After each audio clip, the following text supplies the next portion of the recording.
アバルトの良さっていうのが失われてたら嫌だなと思うと同時に、けどこれは AT なのでその辺がどうかと思ったんですけれども、これは一体何？これは錯覚してきちゃうな。ちょっと電気自動車っていうことを忘れそうです。先進的だけじゃない。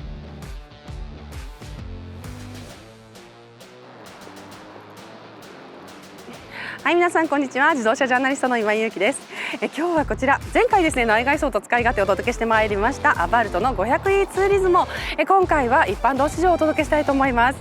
めちゃくちゃ楽しみにしてました。軒並みジャーナリストの評価がいいので、まだ私乗ってなかったのでですね、今日はその鮮烈なインプレッションをですねお届けしてまいりたいと思います。皆さんぜひ最後までご覧いただけたら嬉しいです。チャンネル登録と高評価ぜひぜひよろしくお願いします。アバルト 500e ツーリズモを試乗してみたいと思います。今回カブリオレということなんですけれども、ちょっと音の都合で屋根を閉めていきたいと思います。でもこの車正直ですね、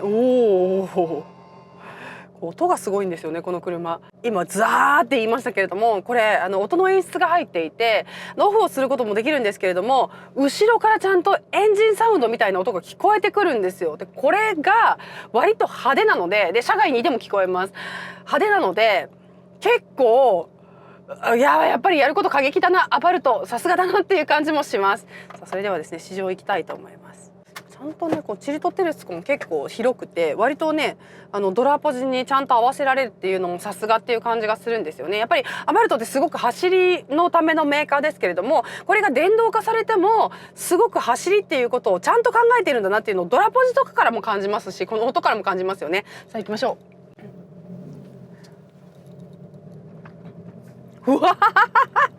クイック、今ちょっとハンドル曲げすぎちゃった。なんじゃこれ、面白。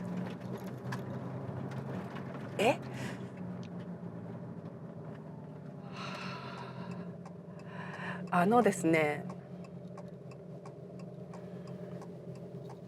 軒並み EV ってちょっと味が似ちゃうんですよ。もうそれしょうがないんですけど、これは超個性的。ガソリンっぽい。いやでもガソリンっぽくもあるし EV っぽくもある。まずですね、一つ、アバルト、私はこのアバルトのチンク版がめちゃくちゃ欲しいです。もうこれは前からずっと言ってるし、某矢作さんともいつもすぐ話すんですけれども、もうずっと欲しいです。でマニュアルモデルなんですけど、もちろんそれをずっと憧れ続けているんですよ。いつか欲しい、いつか欲しいと思いながら乗るたんびにやっぱり欲しいわってなるっていう生活を何年も何年も続けてます。ちょっと複数台を所有することができないので今叶ってない夢ではあるんですけれども、もうねそれぐらい求心力のある車、すごく魅力のある車だというふうに私は思っております。でその電動版が出たことによってすごく心配していたのはアバルトの味っていうのがなくなっ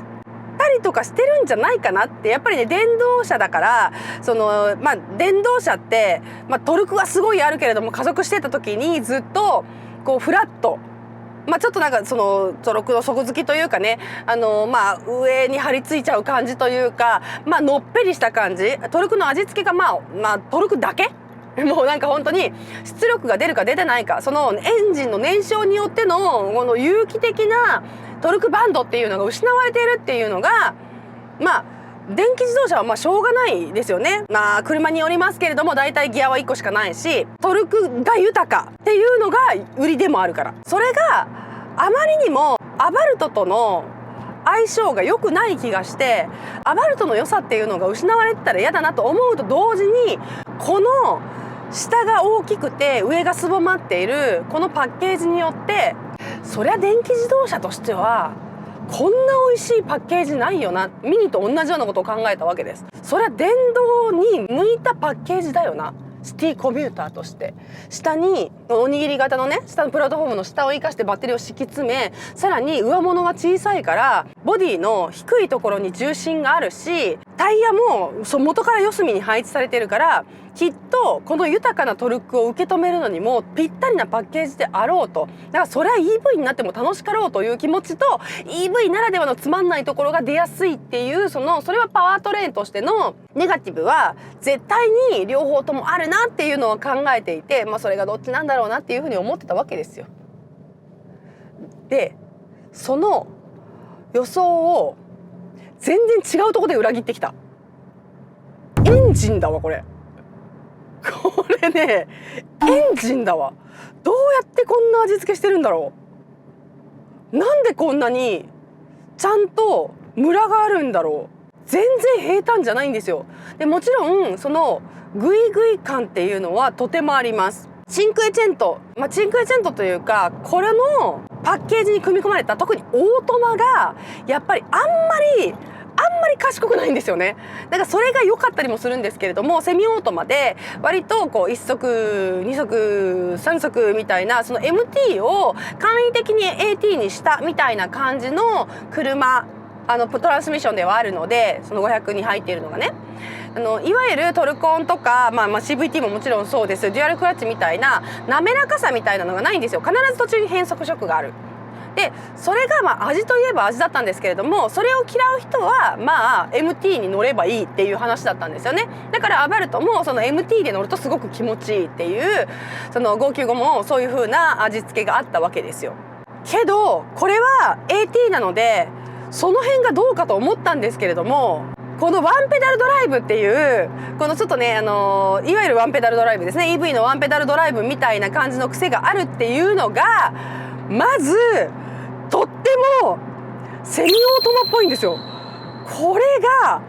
エンジン感がすごい。あとさっきから言っているこの人工的につけられた音が思った以上にちゃんとリンクしている、このトルクの加減速というかペダルの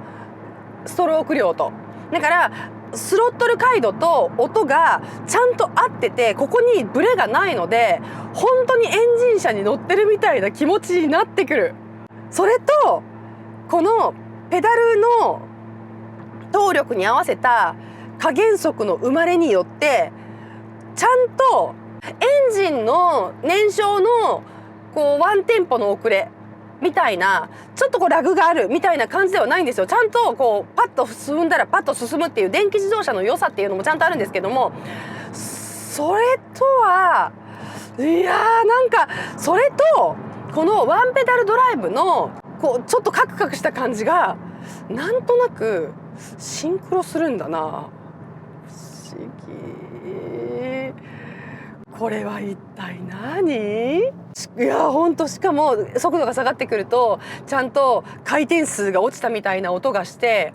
ってなるし、これは錯覚してきちゃうな。ちょっと電気自動車っていうことを忘れそうです。運転のフィールも含めて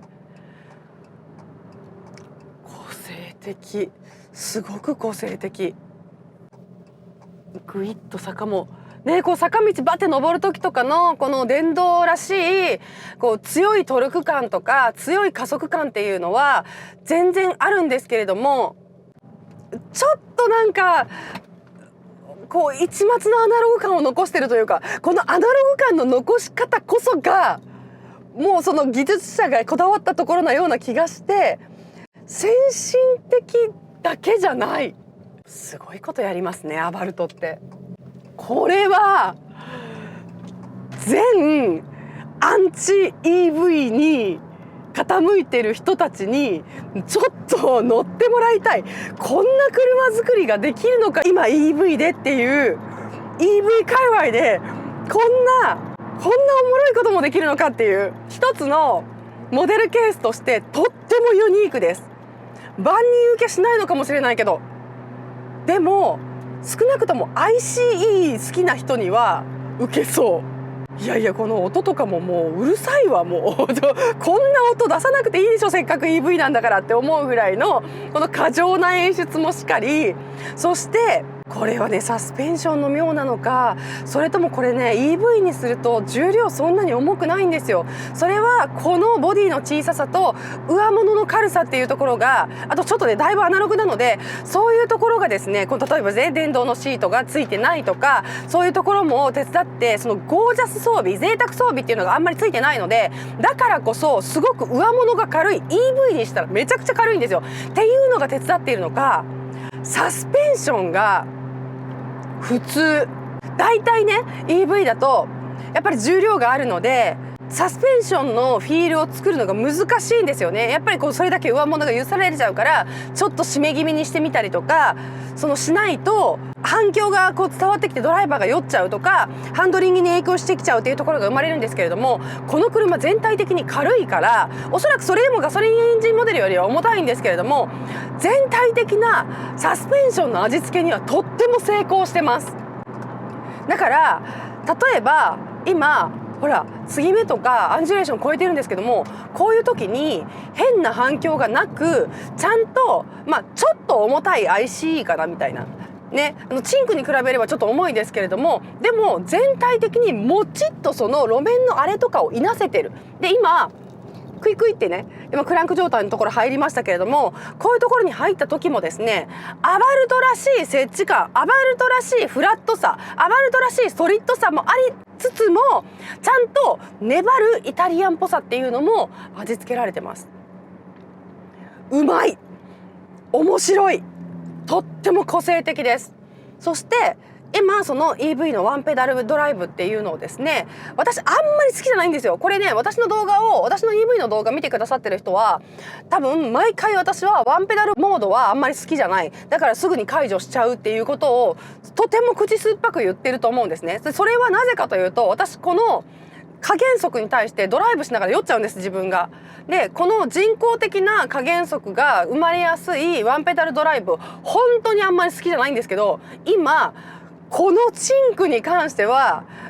アバルト 500E に関してはむしろ進んでワンペダルドライブがすんごい楽しい。でこれが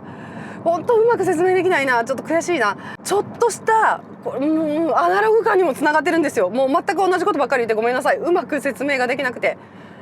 これがちょっとね ICE のタイムラグみたいなところとちょっとだけリンクするんですよね。でも ICE のモデルよりも明らかに変速ショックが少ないので、パパッと加速する時のレスポンスの良さとかはこっちの方が上。 MT に近い、だから自分でギアを操作して走る MT のアバルト595に近い。面白いこれがそうか。だから EV になってもアバルトっていうのが、ジャーナリストの皆さんがみんな Facebook とかに書いてて、いや一体どういうことやねんと思ってたんですけど、こういうことでした。 MT っぽいのに AT、 ハンドリングには集中できる。ハンドリングはものすごくクイックだけどアバルト味がちゃんと残ってる。足もとってもアバルトです。これはフィアットブランドではなくてアバルトブランドで EV を出してきたことがすごく正解につながってる気がします。そうで、航続距離もね意外とあるんですよ。300キロ近く走るので、それはですね暖房効率とかを考えると、そのエアコンとかかけるともうちょっと落ちますけれども、大体この車キャビンが小さいので、そんなにガンガン冷やさなくてもガンガン温めなくてもいいっていうね、そもそも屋根開くしっていうね、そういうところもあるので、航続距離もカタログ値から大幅にね、いや下がるかな、ちょっと踏みたくなっちゃうもんな。これもしかしたらちょっと少なめに3つ持っといた方がいいかもしれないです。なぜならばちょっとペダルを多めに踏んでしまうから。どこまで改正しているのか、その改正量っていうのがこの短いドライブで私ちょっと計り知れないしデータ取れないんですけれども、これはね踏んじゃうね。で踏んじゃってもそんなにスピード出ないので、そこもまた最高ですね。このクイクイ感は中毒性ありますね。足車として最高のおもちゃですよ。で、価格が650万とかその辺ですよね。で考えるとその超高級ではないけれども、それなりにお値段はしますが、通常のアバルトと比べてもまあそんなにめちゃくちゃ目の飛び出るような価格ではないっていうところもちょっと面白いですね。ちょっと戦略的な価格設定を感じますよね。しかもガソリンスタンド行かなくてもいいでしょ。電気自動車ってシティコミューターとして今すごく